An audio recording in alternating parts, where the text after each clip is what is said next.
Here's what's at stake in Georgia. There's a Wall Street Journal this weekend. Here's the difference between the Democratic and Republican Senate this year. Start with control of committees, which would shift markedly leftward.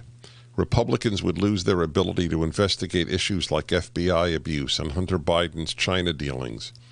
A GOP Senate is likely to approve most of Mr. Biden's cabinet picks, but Democrats would whisk through even controversial nominees like Neera Tanden at the White House Budget Office or Xavier Becerra at HHS.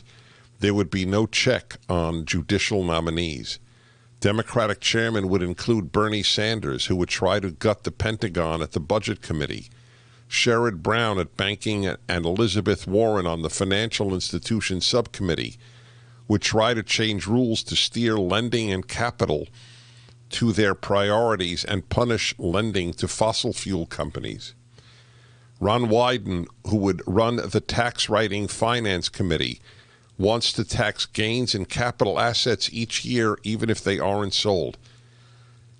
I want to explain that to you, my friends.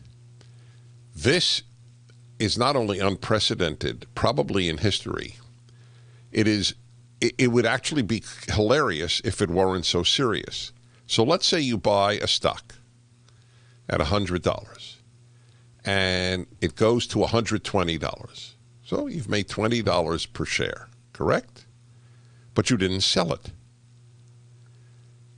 You will still pay.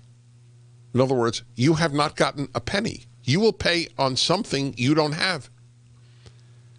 So you will pay the $20 per share that it went up. But what if it goes down $40 next year back to $80? So you have paid on money you never made.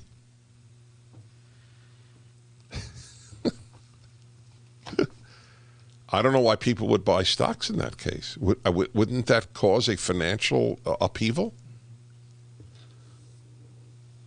The Judiciary Committee would go to Dick Durbin, another giant, who, after having deposed Dianne Feinstein, would target conservative nonprofits and think tanks for political attack.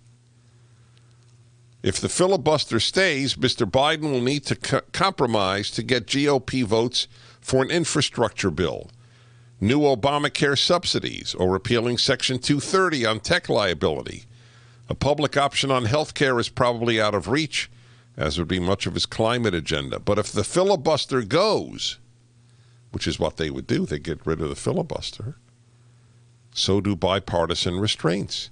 Statehood for the District of Columbia and Puerto Rico become possible with 4 new Senate seats to cement a Democratic majority.